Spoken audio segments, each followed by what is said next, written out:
भाई गाड़ी आगे ले।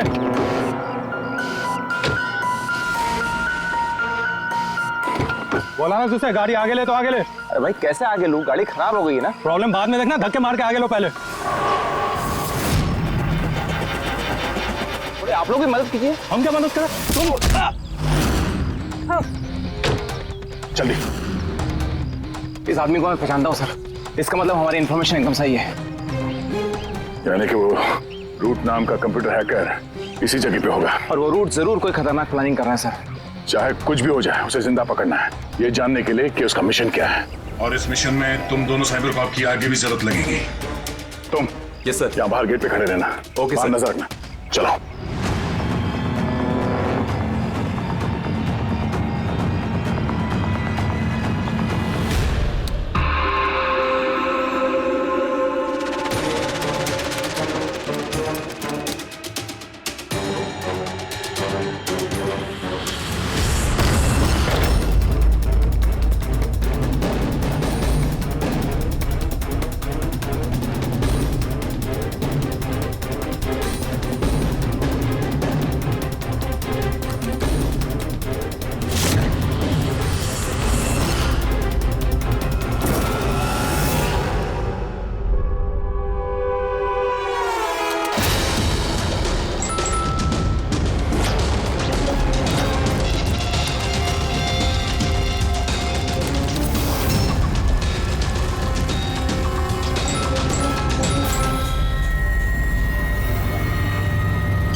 तो कोई नहीं।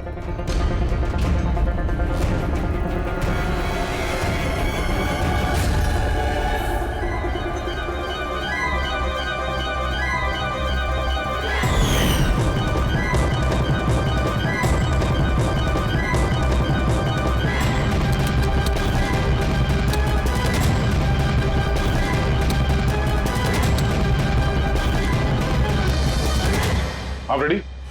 सर सब जगह देख लिया, यहाँ पे कोई नहीं है। खबर तो गलत नहीं हो सकती, यहीं कहीं होना चाहिए। चलो देखते हैं।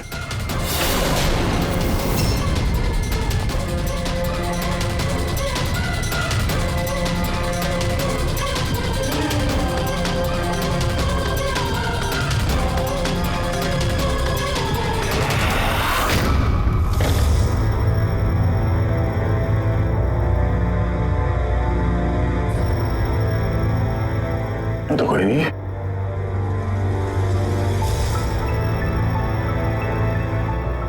शहर अभी भी गर्म है, लगता है यहाँ पे कोई था अभी। मगर सर एंड मौके पे भाग कैसे निकला? सर हम लोग तो चारों तरफ से बंगले के अंदर घुसे, किसी को बाहर भागते हुए नहीं देखा है। सर हाँ सर ये मॉनिटर देखिए, सर ये तो घर के आसपास की फुटेज चल रही, कहीं वो हमें देख के भाग तो नहीं गया? हो सकता है, वो ज्यादा दूर नहीं गया होगा। जरा जगह को अच्छी तरह से चेक करो, और पूर्वी इस कंप्यूटर को चेक करो, देखो क्या मिलता है। तब तक मैं गेट पे जाके देखता हूँ।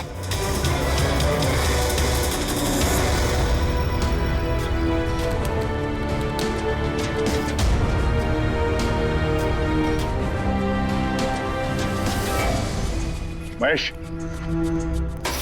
Mahesh, yes sir. ये रोड अंदर नहीं है, लगता भाग गया। तुम यहीं पे खड़े थे? सर मैं यहीं पे खड़ा था, मैंने किसी को नहीं भागते हुए देखा। यहाँ से कोई नहीं गया बाहर? नहीं सर। मेन गेट से तो कोई बाहर गया नहीं, पता नहीं ये रूट कहां से चला गया। सर बाहर पीछे की तरफ एक गेट है, शायद वहीं से भाग गया होगा। सर वो कंप्यूटर पासवर्ड प्रोटेक्टेड है, ब्यूरो ले जाना पड़ेगा। सर ये रूट जरूर अपने उसी खतरनाक मिशन को पूरा करने में लगा होगा। ये रूट को किसी भी हाल में जल्द से जल्द ढूंढना होगा। एक मिनट, पूरे घर में कहीं भी ये कारपेट नहीं है, और यहाँ पे कारपेट रखा हुआ है, उसके ऊपर ये स्टूल। जरा हटाओ इसे। सर यहाँ पे खुफिया दरवाजा, बड़ी तुम यही रहो इनके साथ, हम लोग अंदर देखते हैं।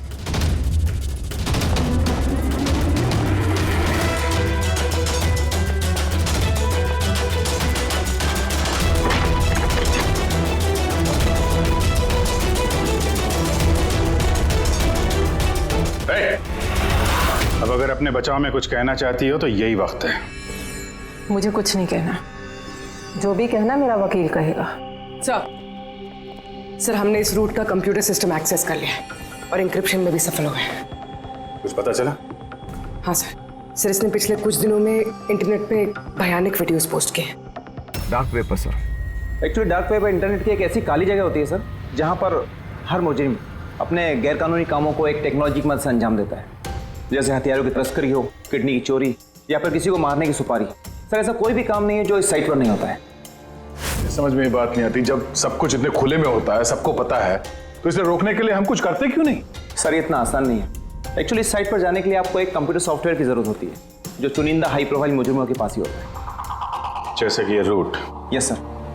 और सर जैसे कि हमें पता है कि इस डार्क वेब पे IP एड्रेस और यूजर ID ये दोनों गुप्त रहते हैं। जरा दिखा कौन से वीडियो डाले हैं इस रूट ने।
अरे बाप रे, ये तो किसी डरावनी फिल्म का भयानक सीन है।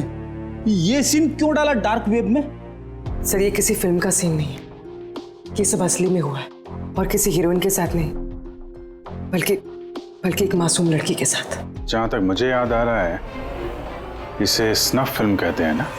हाँ सर, बहुत बड़ी इंडस्ट्री है इन वीडियोस की।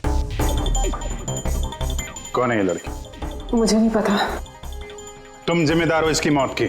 नहीं सर, मैं किसी की मौत की जिम्मेदार नहीं हूँ। मुझे तो बस पैसे दिए गए थे ये वीडियो डार्क वेब पे डालने के लिए, और मैंने बस डाल दिया। किसने दिए पैसे? मुझे नहीं पता। नहीं पता कहने से काम नहीं चलेगा। एक लड़की की जान गई है। सर मेरे यकीन कीजिए, ऑनलाइन पैसे ट्रांसफर किए गए थे मेरे अकाउंट में। किसने किए मुझे कुछ नहीं पता। पता नहीं है तो पता करो। कंप्यूटर की बहुत बड़ी महारथी हो ना, ये पता करना तुम्हारे लिए कोई मुश्किल काम नहीं है। पता करो। अभिजीत, अगर कोई इस तरह का फिल्म बना के अपलोड कर रहा है तो हमें जल्द से जल्द उस तक पहुंचना होगा जो ये मौत का खेल खेल रहा है। एक काम करते हैं, इस लड़की की फोटो सभी पुलिस स्टेशन में भेज देते हैं। एक बार पता चल जाए लड़की कौन है, सारा मामला साफ हो जाएगा।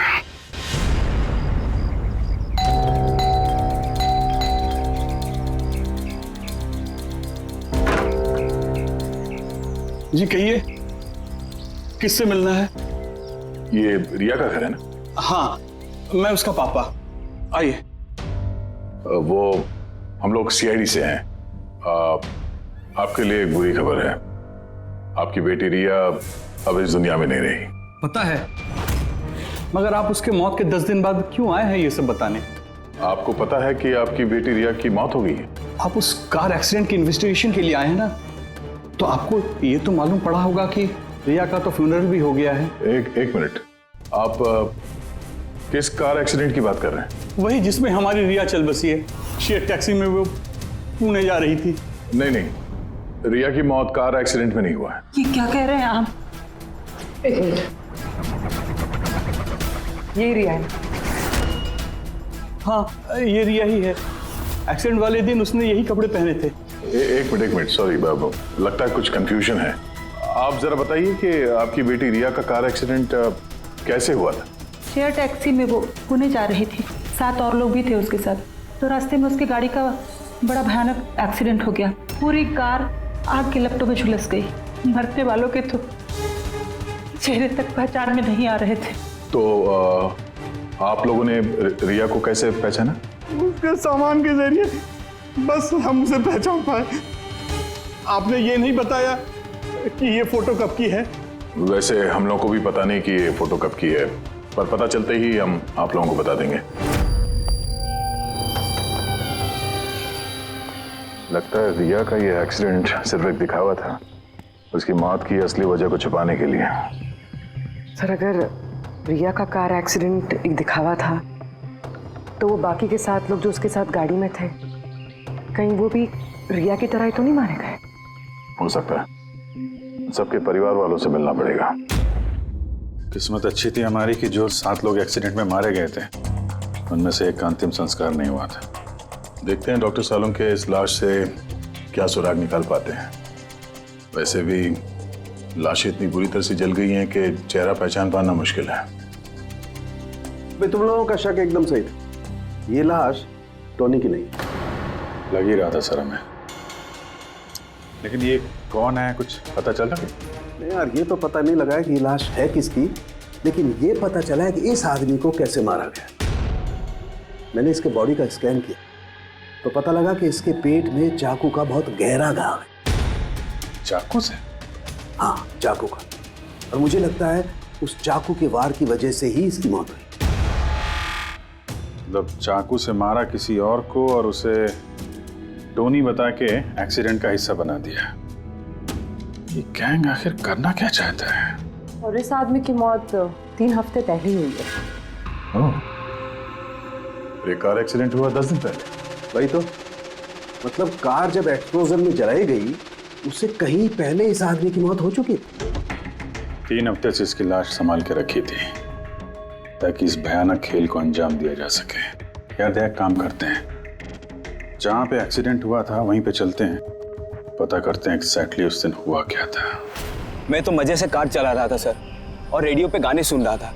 तभी अचानक से मैं जोर का धमाका सुना। मैं तुरंत अपने कार से निकला और मैंने देखा कि मेरी सामने एक कार आग की लपटों में जल रही थी। मुझे समझ में नहीं आ रहा था कि मैं क्या करूं। तो ये कितने बजे की बात होगी? सर, मुझे लगता है कुछ शाम के 5 बजे होंगे। है? ये कैसे हो सकता है? सर, एक सेकंड। सर, ये टोल नाके की फुटेज देखिए सर। यहाँ पे तो गाड़ी 3:30 बजे क्रॉस हुई थी। फिर ये जगह वहां से 20 किलोमीटर दूर ही है सर। तो 20 किलोमीटर का सफर तय करने में 1.5 घंटे तो नहीं लगने चाहिए। रास्ते में कोई ढाबा होटल भी नहीं है, कोई चाय वाय के लिए रुक जाए जहाँ पे? एग्जैक्टली। तो उस हिसाब से गाड़ी को यहाँ पे 4 बजे पहुँच जाना चाहिए था, मगर यहाँ पे एक्सीडेंट हुआ 5 बजे। इसका मतलब है ये जुर्म इस 1 घंटे में ही हुआ है। तो गाड़ी को उस समय कहीं ले जाया गया और उन सबको उतार के उसमें 7 लाशें रख दी गई।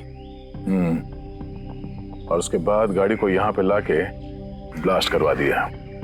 सब प्लान था। सर, ऐसा लगता है इन सब लोगों को वहीं लेके गए हैं जहां पर रिया को लेके गए थे, वो स्नफ फिल्म बनाने के लिए। जगह जल्द से जल्द ढूंढनी होगी यार। पूर्वी ने SMS भेजा तो किसी पेड़ की फोटो है। हाँ पूर्वी। सर, ये पेड़ जिसकी फोटो भेजी है मैंने, इसे मोरिंगा ओलिफेरिया कहते हैं सर। हाँ सर, ठीक ऐसा ही पेड़ रिया वाले फुटेज में भी है। ये देखिए सर, उस फुटेज का स्क्रीनशॉट भेज रही हूँ मैं। सर, ये पेड़ महाराष्ट्र के 2 जंगलों में पाए जाते हैं। ये तो एग्जैक्टली वैसे ही पेड़ है, महाराष्ट्र के 2 जंगलों में। कौन कौन से जंगलों में? सर एक जंगल है जो नासिक के पास है और दूसरा जंगल एक्सीडेंट वाली जगह से सिर्फ 1 घंटे की दूरी पे है और इस जंगल का नाम है प्रीफिक्स फॉरेस्ट। जरूर ये मौत का खेल इस प्रीफिक्स जंगल में ही हुआ है। प्रीफिक्स फॉरेस्ट तो काफी बड़ा जंगल है यार, मीलों तक फैला हुआ है। फॉरेस्ट ऑफिसर की मदद लेनी होगी।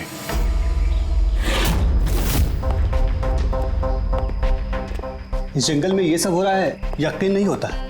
क्या आपकी इंफॉर्मेशन पक्की है ऑफिसर? पक्की नहीं होती तो यहाँ तक आते नहीं हम लोग।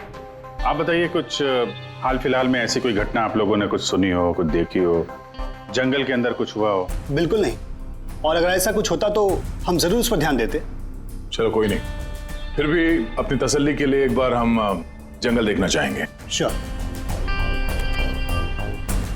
वैसे सर आप लोग पूरा जंगल देखना चाहेंगे? क्योंकि मीलों तक फैला हुआ है ये, इसमें काफी वक्त लग सकता है। नहीं, हम पूरा जंगल नहीं देखेंगे। हमें जंगल का वो हिस्सा दिखाइए जहाँ पे कोई आता जाता नहीं है, क्योंकि अक्सर सुनसान इलाकों में ही जुर्म पनपता है। Okay officers. विनोद, देखना, इन्हें जंगल के उन इलाकों की दिखाने की जिम्मेदारी आपकी है। ओके? जी सर। Yes sir. सर एक सेकेंड। सर ये देखिए, सर ये जंगल का सबसे घना और सुनसान इलाका है। मेरी समझ से हमें यहीं से शुरू करना चाहिए। ठीक है, देखते हैं।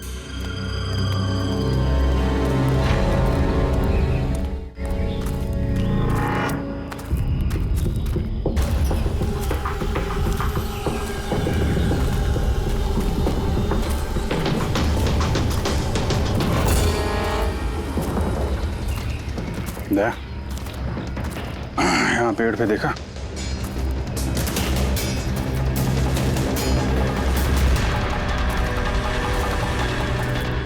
छोटा सा कैमरा। मतलब हम लोग सही जगह पे आ गए हैं। यही वो जगह है जहाँ पे वो फिल्म बनाई जा रही है। कैमरा ऊपर भी है, उस तरफ बैंड है।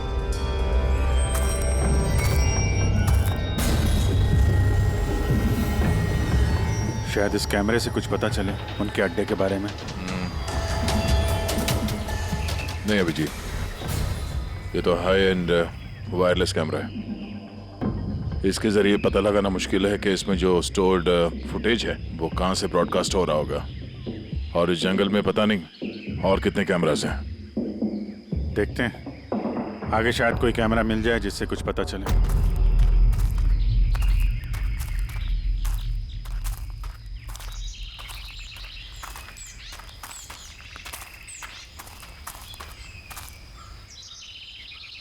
सर सही निशान देखिए, मुझे लगता है हमसे पहले यहाँ कोई आया है। हम लोग सही डायरेक्शन में जा रहे हैं।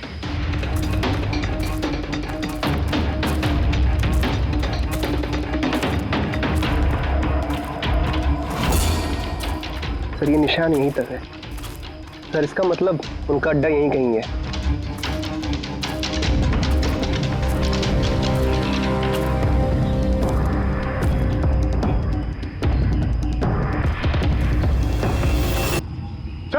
चल जल्दी आइए।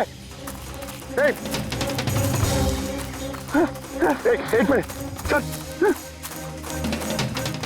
एक सेकंड। घबराओ मत, हम लोग सीआईडी से हैं। उठो। सर आप लोग सीआईडी से, मुझे बचा लीजिए सर।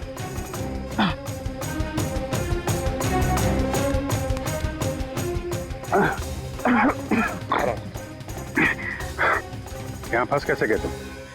सर मुझे इस जंगल से बाहर निकलने का रास्ता नहीं मिल रहा। सर उस खूनी ने एक एक करके सबको मार दिया। तुम लोग यहाँ आए कैसे? हम शेयर टैक्सी में सवार होकर सफर कर रहे थे कि अचानक हमारी गाड़ी पंक्चर हो गई और कार रुक गई। सड़क पर पहले से किसी ने कीले और कांच के टुकड़े रखे हुए थे सर।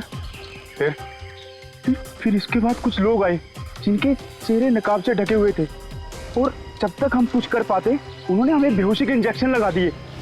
और जब मुझे होश आया तो मैं इस घने जंगल में था सर। मैं ही जानता हूँ कि इस जंगल में मैं भूख प्यास से कैसे रहा हूँ।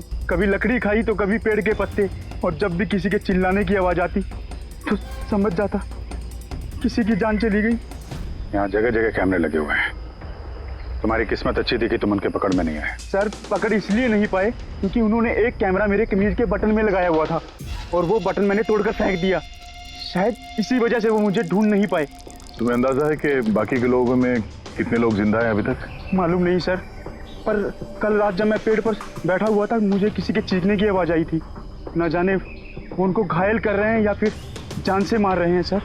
किस तरफ से आवाज आई थी, कौन सी दिशा से, कुछ याद है आपको? मेरे पेड़ इस तरफ, शायद उस तरफ से सर।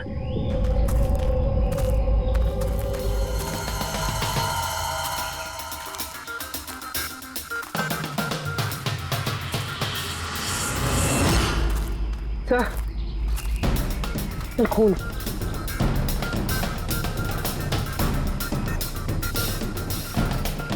तो यहाँ पर भी है। इसका मतलब उनमें से कोई घायल है। किस तरफ गया होगा? सर ये देखिए, खून के कुछ निशान इस तरफ भी जा रहे हैं। इस तरफ भी खून का निशान है और इस तरफ भी है। दोनों तरफ है। दोनों तरफ देखना पड़ेगा। पंकज, पूर्वी, तुम लोग इधर देख लो, हम लोग इधर देख लेते हैं। विनोद, तुम इनके साथ जाओ और हाँ, हर आधे घंटे में अपडेट दे देना, ठीक है? आप आइए।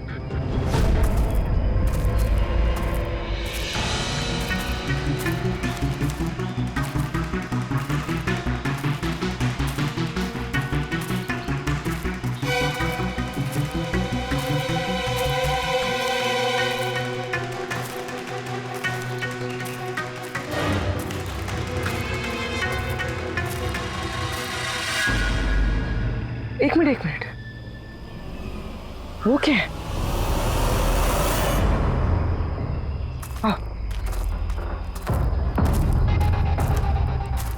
घर? शायद घायल विक्टिम ने यहीं पर पनाह ली हो।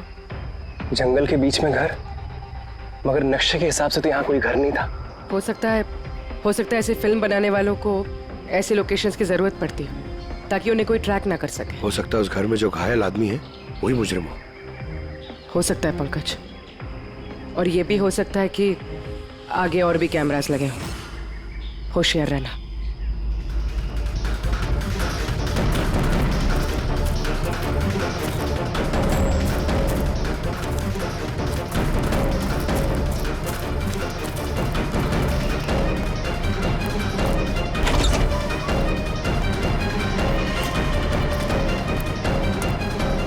पंकज, टॉर्च।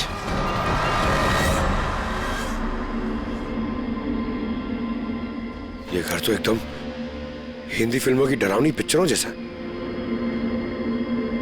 उस घायल विक्टिम को यहीं पर लाया गया है। वो आवाज सुनी? अंदर से आ रही है।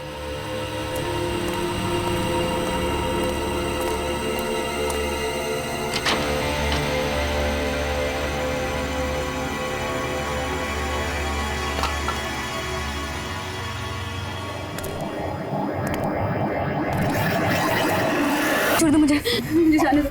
बाहर आओ। मेरे पास मत आना, मैंने कुछ नहीं किया। देखो, हम लोग सीआईडी से, घबराओ, कुछ नहीं होगा तुम्हें। आजा।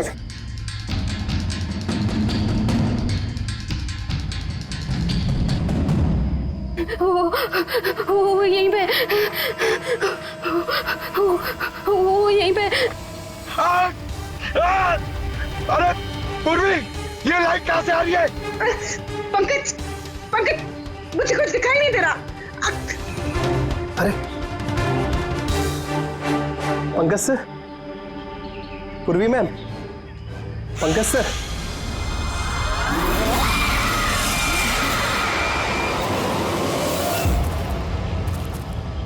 सर, खून के निशान तो यहाँ के खत्म हो गए।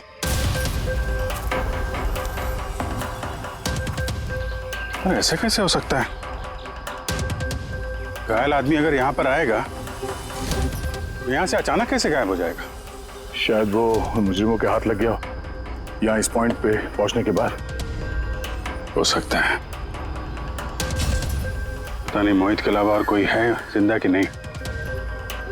1 घंटा हो गया तो पूर्वी और पंकज का कोई फोन कॉल नहीं है।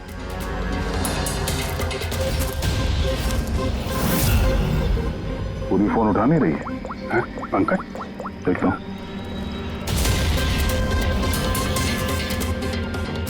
पंकज भी फोन नहीं उठा रहा है। अरे यार किसी मुसीबत में नहीं है दोनों? चलो चल के देखते हैं, चलो। यहाँ पे कौन इस तरफ गए थे?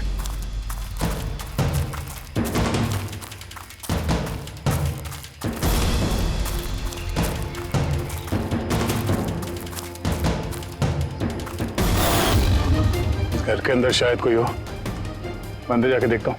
ठीक है, तब तक मैं यहाँ बाहर देखता हूँ।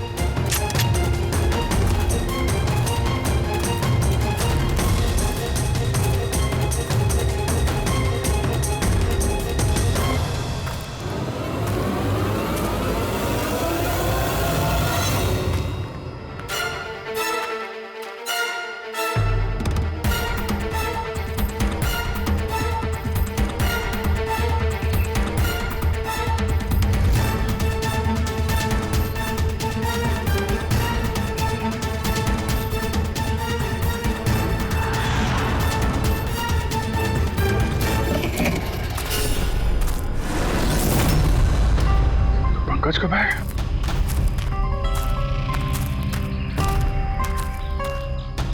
पंकज?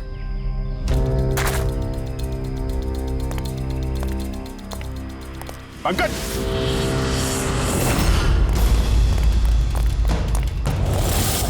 पंकज? पंकज? पंकज? कैसे? उठो, उठो, सर, उठो। क्या हुआ? हाँ? सर वहाँ पे वो घर में गए थे सर, वहाँ पे एक लड़की थी सर। हाँ। सर बात ही कर रहे थे सर, पता नहीं एकदम से इतनी रोशनी आई सर कि कुछ दिखने नहीं, कुछ समझ में नहीं आ रहा था। वो घर से जैसे जैसे मैं निकला बाहर, शायद यहाँ गिर गया सर, पता नहीं, कुछ समझ में नहीं आ रहा सर, एकदम चक्कर आ रहा है। और पूर्वी, विनोद, वो कहाँ है? सर वो लोग पता नहीं सर, अंदर थे, बाहर निकले पता नहीं सर। ओह नो, क्या हुआ क्या तुम्हें? ये ठीक है। पूर्वी और विनोद मिले? नहीं, उस घर के अंदर तो कोई भी नहीं। ओह गॉड, उन्हें कहीं कुछ हो ना गया हो।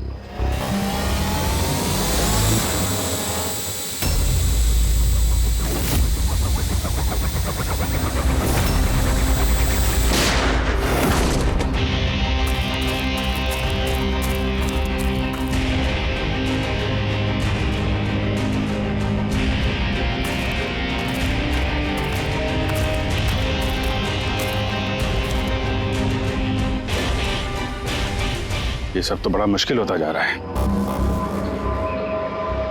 हमें वापस जाना होगा। चलो। क्या मतलब? एक हो गया, हमें ये नहीं मालूम है कि अपराधियों की तादाद कितनी है, कितने कैमरे लगा रखे हैं यहाँ पे, कितने हथियार हैं उनके पास, ऊपर से हम पे हर वक्त नजर रखे हुए हैं। अभी फिलहाल हम उनसे मुकाबला करने की तैयारी में नहीं है।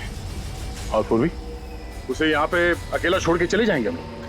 यार दया देखो, पूर्वी उनके चंगुल में फंस चुकी है, हम उसको बचाने जाएंगे तो हम भी नहीं बच पाएंगे। अभिजीत, क्या हो क्या गया तुम्हें? कुछ याद है सीआईडी में हमें पहले क्या सिखाया था? यही कि सबसे पहले अपने साथी को पीछे मत छोड़ना, चाहे वो जिंदा हो या मर चुका हो। अरे यार, हर लड़ाई रूल बुक के हिसाब से नहीं लड़ी जा सकती। हमें यह भी सिखाया गया था कि प्रेजेंस ऑफ माइंड का इस्तेमाल करना अलग अलग परिस्थितियों में। आई एम सॉरी, तुम्हारे इस थॉट से मैं एग्री नहीं करता। आई एम सॉरी, तुम्हें जाना है तुम जा सकते हो, बिना पूर्वी के मैं यहाँ इस जंगल से बाहर नहीं जाने वाला। जिद मत करो दया, हमें यह भी नहीं मालूम है कि पूर्वी जिंदा है कि नहीं।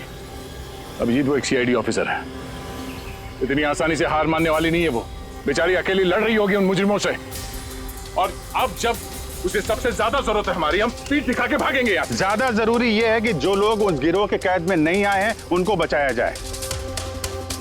और तुम्हें पूर्वी की इतनी परवाह है, तुम जिद मत करो, मेरे साथ चलो, हम लोग अच्छी प्लानिंग बना के वापस आएंगे। चलो। इसे हो क्या गया सर? अभी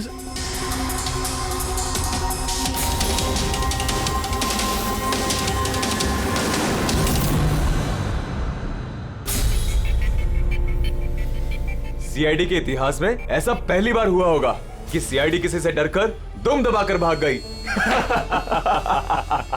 हाँ सर, पहुंच गए आप? हाँ बस उसी जंक्शन पे रहिए, हम लोग आते हैं वहां पे। अरे सालुके सर, आप यहाँ? मैं यहाँ। अरे अरे तुम्हें क्या लगा हम लोग पूर्वी को ऐसे ही छोड़ देंगे जंगल में मरने के लिए? हैं? तो आपका और दया सर का झगड़ा झूठा था। जब अभिजीत ने वहां पे कैमरा देखा तो उसने मुझे इशारा किया। पता नहीं और कितने ड्रोन लगा रखे होंगे हम पे नजर रखने के लिए। जो आदमी उस कैमरे के जरिए हम पर नजर रखे हुए था उसकी आंखों में धूल झोंकना जरूरी था, इसलिए। अब वो लोग ये सोच के बैठे होंगे कि हम लोग जंगल से निकल गए, थोड़े रिलैक्स भी हो जाएंगे।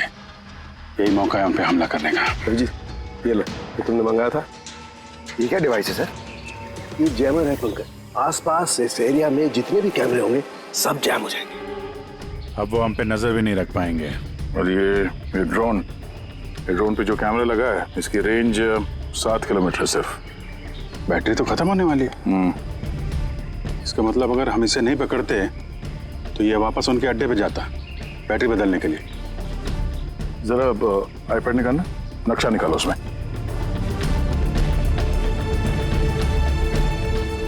ये वो जगह है जहाँ पे हमें ये ड्रोन मिला था और इसके पास ही वो बंगलो है।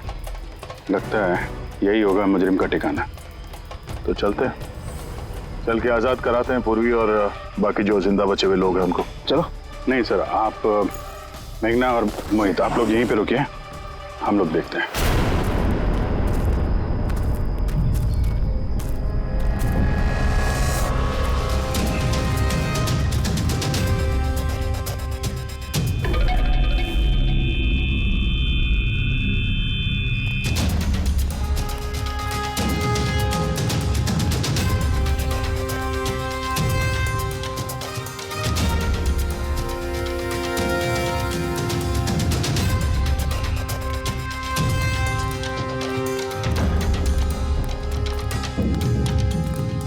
यार ये पूरा सिस्टम बंद कैसे हो गया?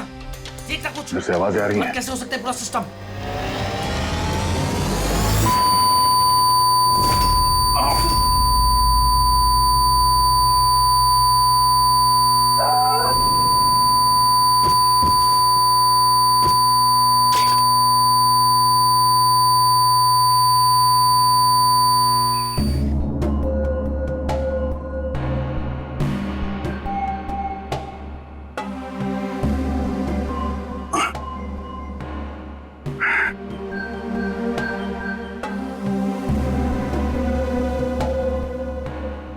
पंकज,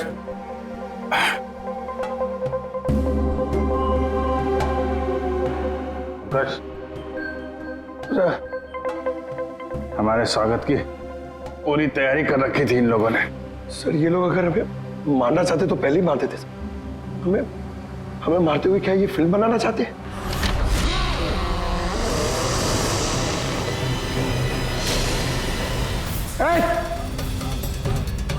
सच जाओ। सच मैं हूं पंकज। पूर्वी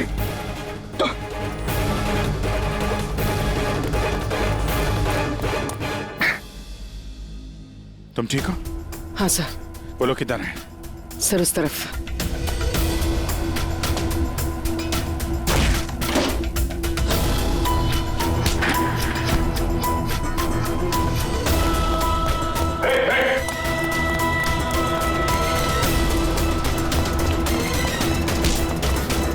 सर चल चल।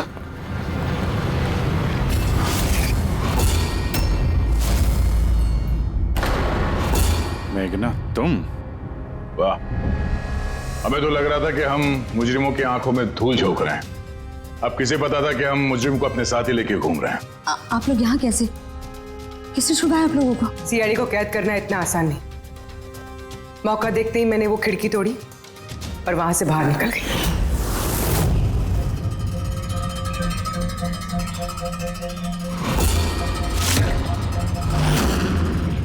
और उसके बाद मैंने उन्हीं लोगों का पीछा किया जिन लोगों को तुमने भेजा था मुझे ढूंढने के लिए। और फिर मैंने उस नकाबपोश आदमी को देखा और उसका भी पीछा किया।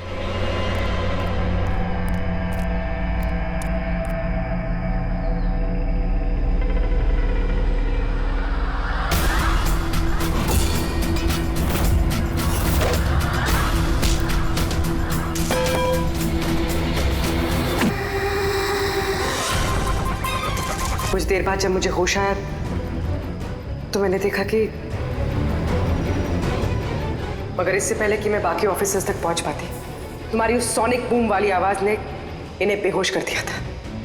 वो तो मेरी किस्मत अच्छी थी कि मैं दूर थी और उस आवाज का मुझ पर कोई असर नहीं हुआ। और फिर मैंने सोचा कि क्यों ना उस नकाब को ही मैं अपना हथियार बना लूं। जिस बेरहमी से तुमने लोगों की जान ली है, तुम तो औरत कहलाने के लायक भी नहीं हो। अब ये बताओ, तुमने ये सब किस लिए किया? ये सब मैंने पैसों के लिए किया है सर। जितने पैसे मुझे इस काम के लिए मिल रहे थे ना, उतना तो मुझे अपनी जॉब में 5 साल में भी नहीं मिलता। और वैसे भी क्या फर्क पड़ता है, रोज इतने लोग मरते हैं, अगर 2-4 और मर गए तो क्या हुआ? तुम्हें शायद मालूम नहीं है कि तुम कितनी बीमार हो। बाकी लोग कहाँ हैं जो तुम्हारे साथ में थे? मैंने किसी को कोई नुकसान नहीं पहुंचाया सर, इतनी भी बुरी नहीं हूं मैं। और वैसे भी मैंने कोई भी खून अपने हाथों से नहीं करा है। मुझे तो एक औरत ने करोड़पति बनने का ऑफर दिया था, जो मैंने एक्सेप्ट कर लिया। कौन औरत? बहुत अजीब सा नाम था उसका।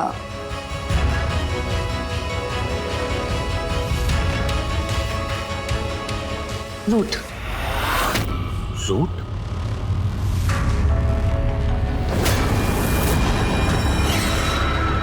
तो रूट है सबके पीछे मास्टरमाइंड। अब उसने ऐसा क्यों किया, उसका जवाब तो अब वही देगी। जहां तक तुम्हारा सवाल है, कानून तुम्हें कड़ी से कड़ी सजा देगा।